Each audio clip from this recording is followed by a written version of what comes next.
Hello guys, मैं सांक रंजन आपका बहुत बहुत स्वागत करता हूँ सांक स्टडी सर्कल के इस एपिसोड में। तो आज हम लोग साइंस का क्लास 10 का चैप्टर जो है आपका न्यूट्रिशन का ही चैप्टर है आपका परिवहन। ठीक है, तो परिवहन चैप्टर के बारे में हम लोग जानेंगे। तो सबसे पहले हम लोग जानेंगे कि परिवहन है क्या। तो खासकर परिवहन का जो मीनिंग होता है वो है ट्रांसपोर्ट।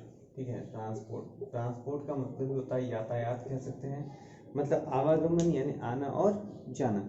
तो इस चैप्टर में हम लोग पढ़ेंगे पादप और जंतु में यानी पदार्थों का परिवहन किस प्रकार होता है।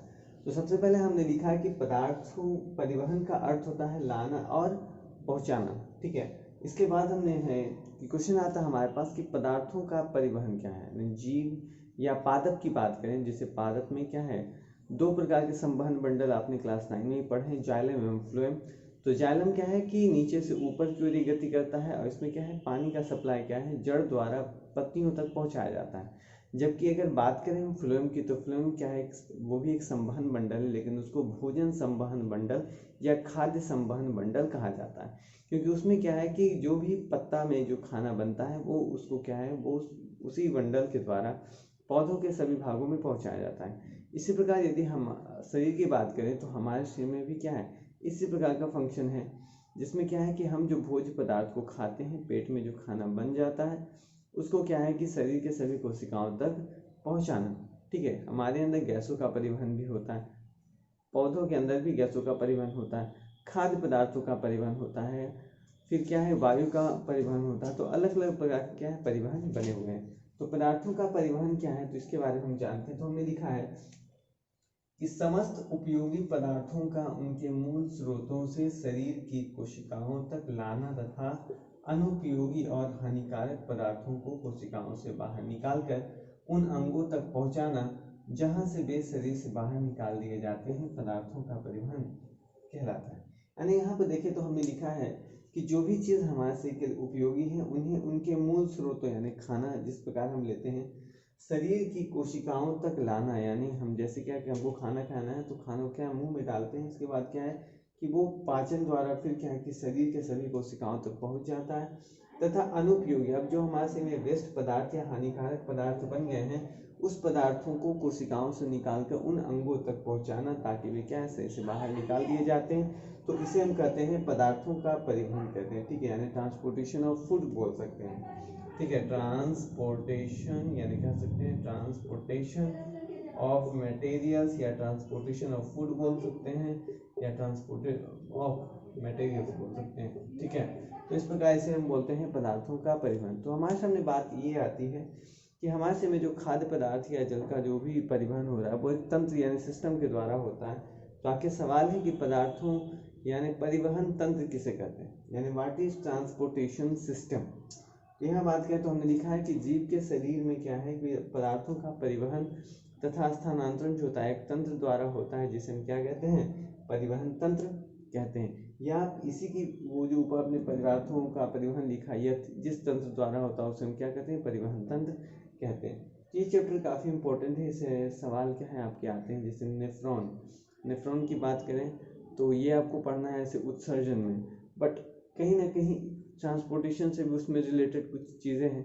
जैसे कि आपका हार्ट है, हार्ट में ब्लड का ब्लड आता है, तो ब्लड का प्योरीफिकेशन जुड़ा है किससे, किडनी से जुड़ा है। तो किडनी में है क्या, तो किडनी में आपका नेफ्रॉन के द्वारा, नेफ्रॉन के द्वारा क्या वाटर जो होता है जो वेस्ट वाटर बच जाता है उसको बॉडी से बाहर निकाल दिया जाता है। किडनी में आपके रक्त का क्या है सफाई होती है। तो थोड़ा बहुत कहीं ना कहीं रिलेटेड आपका उत्सर्जन भी कुछ पार्ट्स हैं जो आपको ट्रांसपोर्टेशन में पढ़ने। तो चलिए इसके आगे चलते हैं। तो चलिए इस चैप्टर में हमको क्या है कि दो परिवहन के बारे में पढ़ना है। दो प्रकार के परिवहन है, पहला है हमारा पौधों में पदार्थों का परिवहन और दूसरा है जीव में पदार्थों का परिवहन या मानव में पदार्थों का परिवहन। तो चलिए सबसे पहले क्या है पौधों में पदार्थों का परिवहन के बारे में जानते हैं। तो है क्या उसके बारे में कि पौधों में जो पदार्थों का परिवहन होता है इसके लिए क्या है कि पौधों में संवहन बंडल या संवहक उत्तक पाए जाते हैं। ठीक है, जिसके द्वारा क्या है कि पौधों में पदार्थों का परिवहन होता है। यह क्या है मुख्यतः दो प्रकार के, इसके नाम भी आपने सुने होंगे क्लास 8 में 9 में। पहला हमारा जाइलम, दूसरा है फ्लोएम। ठीक है, तो सबसे पहले क्या है जाइलम के बारे में हम लोग जानेंगे। तो हम देखिए यहाँ पर लिखा है कुछ कुछ पॉइंट इसके बारे में, बाकी जो आपको नोट्स चाहिए तो नीचे डिस्क्रिप्शन में जाने पर एक आपको लिंक मिलेगा जो कि डायरेक्ट टेलीग्राम में जाएगा। वहाँ पर क्या है, जितने जो टॉपिक हमने पढ़ाए हैं ये सारे आपको इसके PDF चाहिए तो वहाँ पर क्या है आपको मिल सकता है, तो आप जाकर वहाँ पर चेक कर सकते हैं।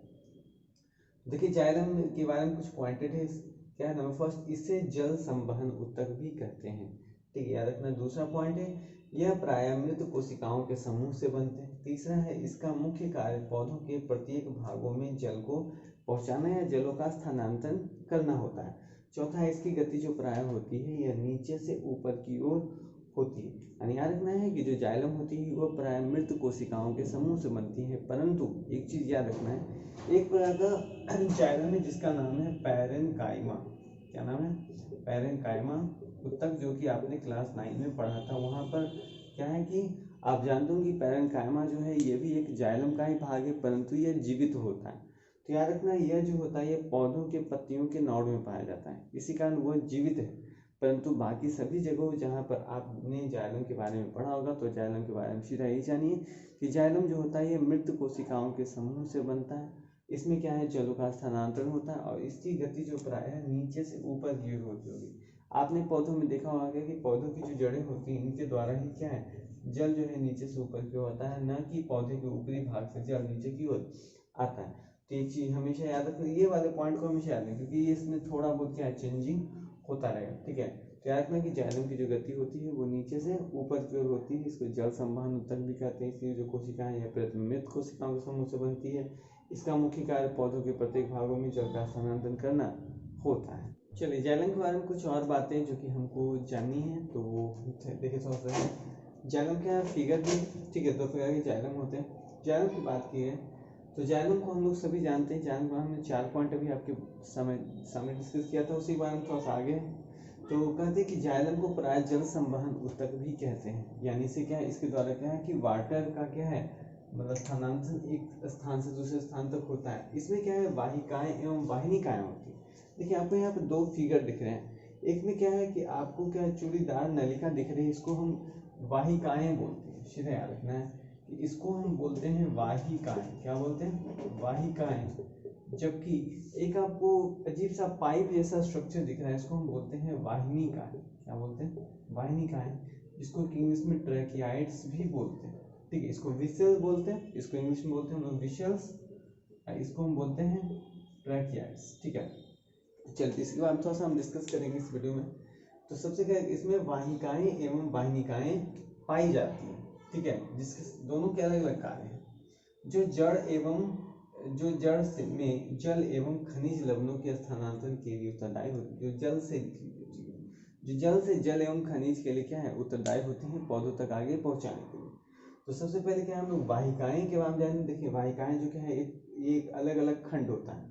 तो वाहिकाएं कहता है कि यह वाहिकाएं लंबी एवं बेलनाकार होती हैं। ये लंबी है और साथ में बेलनाकार भी है तथा एक के ऊपर एक विस्तरित होती। देखिए एक के ऊपर एक है, फिर एक के ऊपर एक, फिर एक के ऊपर एक, इस प्रकार क्या है विस्तरित है।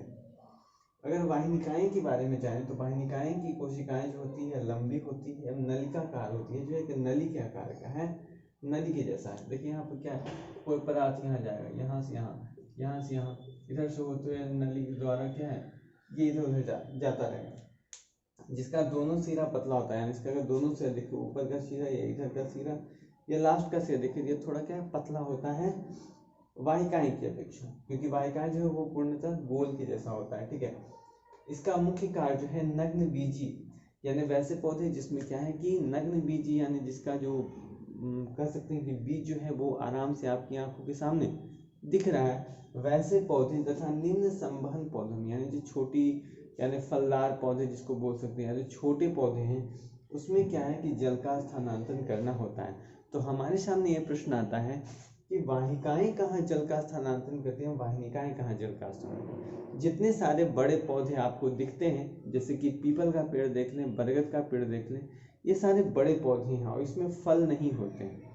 ठीक है, जितने सारे बड़े बड़े पौधे जिनमें क्या फल नहीं होते हैं या फल हमको आसानी से आँख के सामने नहीं दिखते हैं, उसमें जल का जो स्थानांतरण है वो वाहिकाएं के द्वारा होता है। जबकि जो पौधे छोटे जो गमले में लगाए होते हैं वो पौधे या वैसे पौधे जिसमें क्या है हमको बीज जो है आंखों के सामने दिखता है, वैसे पौधे में जल का स्थानांतरण जो क्या है वाहिनिकाएं के द्वारा होते हैं। वाहिनिकाएं को ट्रैकियाइड्स भी बोलते हैं, और ये दोनों जो होती है मृत कोशिकाओं के समूह से ही बनते हैं। तो ये था कुछ जाइलम के बारे में हमने कुछ जाना। अब हम लोग क्या है कि कुछ जानेंगे हम लोग फ्लोएम के बारे में।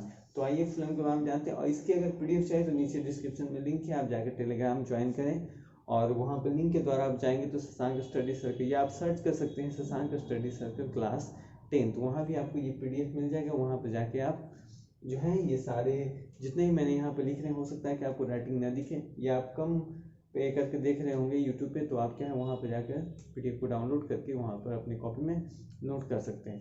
तो आइए चलते हैं, हम लोग जानते हैं हम लोग फ्लोएम के बारे में। चलिए अब हमारे सामने प्रश्न आता है कि फ्लोएम के बारे में अभी हमने नहीं जाना है। तो जाइलम के बारे में हमने जाना कि जाइलम क्या है कि जल का काम करता है पहुँचाने का, तो फ्लोएम क्या है खाद्य को पहुँचाने का काम करता है। तो फ्लोएम के बारे में सबसे पहला पॉइंट ये है कि फ्लोएम को क्या है हम खाद्य संवहन तक या भोजन संवहन तक भी कहते हैं। दूसरा है कि इसमें 40 नलिकाएं पाए जाते हैं। आपने देखिए बगल में फिगर आपको दिख रहा है, ये कुछ नली जैसा स्ट्रक्चर दिख रहा है ना, ये कुछ 40 नलिकाएं के क्या छिद्र हैं, ठीक है, अनेक छिद्र होते हैं बताया गया। तो ये क्या है, ये जो स्ट्रक्चर आपको दिख रहे हैं इससे भी 40 नलिकाएं हैं। 40 नलिकाएं जो है जो होती है पौधे के प्रत्येक भागों से जुड़ी होती है, और ये जो कनेक्शन सारे इसको दिख रहा है एनोड, ये सारे पत्तियों से जुड़े हुए हैं, ठीक है। क्या रखना है कि इसमें 40 नलिकाएं पाई जाती है जो पौधों में निर्मित भोजन के को एक भाग से दूसरे भाग में पहुंचाने का कार्य करती है। तीसरा है कि 40 नलिकाओं में अनेक छिद्र होते हैं। यहाँ पर आपको दिख रहा है पौधों में 40 नलिकाओं में अनेक सारे छिद्र हैं जो जीव द्रव के साथ जुड़े होते हैं, यानी इसका जो सारा कनेक्शन होता है पौधों में, यानी हमारे पूरे बॉडी में तो जीव द्रव, तो पौधों के शरीर में भी जीव द्रव होता है उससे जुड़ा होता है, तथा उसमें खाद्य पदार्थों का संवहन करने में ये क्या करता है सहायता या मदद करती है। चौथा है यह प्राय जीवित कोशिकाओं के समूह से बनती है। तो जैसा कि हमने जाना था कि जो जाइलम उस समय था वो मृत कोशिकाओं के समूह से बनता था, लेकिन जैसे ही फ्लोएम की बात आएगी तो फ्लोएम के बारे में यही जानना है कि फ्लोएम जो होता है वो जीवित कोशिकाओं के समूह से बनते हैं। नेक्स्ट है इसका बहाव ऊपर एवं नीचे दोनों ओर होता है, यानी भोजन जो संवहन का काम है ये ऊपर भी जा सकता है या तो नीचे की ओर भी आ सकता है। तो याद रखना कि पौधों में जो संवहन ऊतक होता है उसमें दो संवहन ऊतक होते हैं, जाइलम एवं फ्लोएम। जाइलम का बहाव नीचे की ओर जबकि फ्लोएम का बहाव ऊपर एवं नीचे दोनों की ओर। खाना किधर भी बनेगा, पौधों के प्रत्येक भाग तक क्या भोजन की आवश्यकता है, तो भोजन क्या सभी जगह पहुंचाने का कार्य है। तो ये कुछ स्ट्रक्चर, ये स्ट्रक्चर आप बना सकते हैं, ठीक है। ये क्या फ्लोएम है, और ये सारे देखिए सेल्स बहुत सारे जुड़े हुए हैं, इसके अंदर 40 नलिकाएं हैं, ये लास्ट की बाउंड्री है, ये बीच में बहुत सारे फिर से कोशिकाएं हैं, इनके बीच के समूह में क्या है फ्लोएम है। ये पौधों की क्या है पूरी बॉडी में होता है।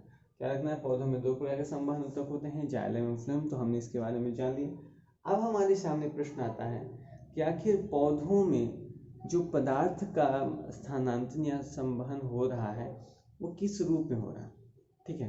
तो भाई इसके बारे में जानते हैं, तथा साथ में हम लोग जाइलम तथा फ्लोएम में अंतर भी हम लोग करेंगे, ताकि क्या है कि एग्जाम में बहुत बार प्रश्न पूछा गया है कि जाइलम एवं फ्लोएम में क्या है कि अंतर बताएं, या उसमें क्या क्या दोनों के गुण हैं उसके बारे में बताएं। तो ये क्या पॉइंटेड बाय लिखा गया है, ताकि आप अगर चाहें तो आप वहाँ क्या कर सकते हैं, लिख सकते हैं। तो आइए अब हम लोग क्या है कि क्वेश्चन हम लोग लिखते हैं कि जाइलम एवं फ्लोएम में क्या अंतर है, हम पौधों में क्या है पदार्थों का परिवहन किस रूप में होता है। चलिए तो हम लोग बात करेंगे, अभी हमने क्वेश्चन आपसे पूछा था कि पौधों में खाद्य पदार्थ का स्थानांतरण किस रूप में होता है। याद रखना है क्वेश्चन है हमारे पास, ये पूछा गया क्वेश्चन है, ये बहुत ही इंपॉर्टेंट क्वेश्चन है, ठीक है। ये भी पीवीआई क्वेश्चन है और ये भी क्या है काफी ज्यादा पूछा गया क्वेश्चन, ठीक है। क्वेश्चन है कि खाद्य पदार्थों का परिवहन किस रूप में होता है पौधों में। याद रखना है पौधों में खाद्य पदार्थों का स्थानांतरण किस रूप में होता है, तो याद रखना है सुक्रोज के रूप में, ठीक है। सुक्रोज, माल्टोज, बहुत सारे नाम आपने सुने होंगे कि हमारे शरीर में शक्कर पाई जाती है, यानी कार्बन, जिसको बोल सकते हैं चीनी बोल सकते हैं, ठीक है। चलिए मेन जो क्वेश्चन है हमारा कि जाइलम एवं फ्लोएम में अंतर बताएं, and difference between the xylem and phloem, ठीक है। चलिए तो जाइलम फ्लोएम में निम्नलिखित अंतर है। सबसे पहले देखिए जाइलम एक तरफ क्या है, आपको लिख लेना है कि जाइलम फ्लोएम निम्नलिखित अंतर, दो डब्बे बनाने हैं, एक तरफ जाइलम एक तरफ फ्लोएम। तो चलिए जाइलम में क्या है, हमने बताया कि यह मृत कोशिकाओं से बने होते हैं, और फ्लोएम क्या होता है, यह जीवित कोशिकाओं के समूह से बनते हैं। जाइलम में हमने दिखाया था कि इसके द्वारा क्या है जल का स्थानांतरण होता है, जबकि फ्लोएम के द्वारा क्या है खाद्य पदार्थों का स्थानांतरण होता है। जाइलम एक था कि इसका परिवहन नीचे से ऊपर की ओर होता है। हम जाइलम बताया था कि इसका जो है वो जड़ से क्या है कि पौधों के प्रत्येक भागों में पहुंचाता है। जबकि फ्लोएम के बारे में क्या है कि इसका जो परिवहन होता है ऊपर तथा नीचे, क्योंकि खाना नीचे ही बन सकता है या ऊपर बन सकता है। इसका जो परिवहन होता है नीचे ऊपर दोनों की होता है, क्योंकि आलू क्या है तना है लेकिन वो जड़ में पाया जाता है, तो परिवहन नीचे से नीचे की ओर हो जाएगा। लेकिन बड़े पौधे में क्या है कि ऊपर बनते हैं, ऊपर से नीचे की ओर आते हैं, तो कह सकते हैं कि फ्लोएम का क्या है परिवहन जो होता है ऊपर तथा नीचे दोनों ओर हो सकता है। जाइलम में क्या है कि इसका स्थानांतरण के लिए वाहिकाएं एवं वाहिनिकाएं होती हैं। बताया था कि जाइलम में क्या है कि परिवहन के लिए दो तरीके होते हैं, या तो वाहिकाएं या तो वाहिनिकाएं, यानी जिसको विसल्स बोल रहे हैं वाहिकाएं हो गई, जो ट्रैकियाइड्स यानी वाहिनिकाएं हो गई। जबकि फ्लोएम में क्या है स्थानांतरण के लिए क्या है चालनी नलिकाएं होती है। चालनी नलिकाएं कुछ देर पहले हमने बताया था कि चालनी नलिकाएं एक नलिकाओं का समूह होता है जो कि क्या है कि जीव द्रव में उसमें बहुत सारे छोटे छोटे छिद्र होते हैं जो कि जीव द्रव से क्या कनेक्टेड होती है और खाद्य पदार्थों के स्थानांतरण में सहायता करती है। लेकिन इसमें बताया था कि मैंने वाहिनिकाएं जो होती है वो नग्न बीजी या फिर क्या है निम्न संवहन पौधे जो होते हैं उसमें क्या है कि वो पानी पहुंचाने का कार्य करती है। जबकि वाहिकाएं क्या है बड़े बड़े जितने सारे पौधे आपको दिखते हैं जो फल नहीं देते हैं या जो फल देते हैं जिसका बीज आपको आसानी से नहीं दिखता है उसको क्या है उसमें क्या है कि पानी पहुंचाने का काम वाहिकाएं करती है। जबकि जिसका बीज आपको आँख से दिख जाए या वैसे पौधे जो फूल फल या देते हैं छोटे जो गमले वाले पौधे होते हैं उसमें जल का स्थानांतरण वाहिनिकाएं द्वारा होती है। जबकि फ्लोएम कोई भी पौधा हो उसमें क्या है कि भोजन का जो है स्थानांतरण वो चालनी नलिकाओं के द्वारा होता है। तो ये था आज के लिए टॉपिक। तो नेक्स्ट डे हम लोग क्या है कि पौधों की परिवहन की जो क्रिया विधि है उसके बारे में हम लोग जानेंगे। तो वीडियो पसंद आया तो प्लीज़ लाइक करें, शेयर करें, नए हैं तो प्लीज़ सब्सक्राइब करना बिल्कुल ना भूलें। वीडियो अगर आपको अच्छा लगे तो नीचे कमेंट करें और हमें आप सजेस्ट करें कि आप किस टॉपिक पर और सा वीडियो चाहते हैं। तो आज के लिए इतना ही, मिलते हैं नेक्स्ट वीडियो में, तब तक के लिए धन्यवाद जय। और हाँ, यदि आपको कुछ डोनेशन देना हो तो बगल में आपको पेटीएम का नंबर दिख रहा है, UPI नंबर, तो आप चाहें तो वहाँ पर कुछ हम लोग के लिए डोनेशन दे सकते हैं। तो बाय बाय।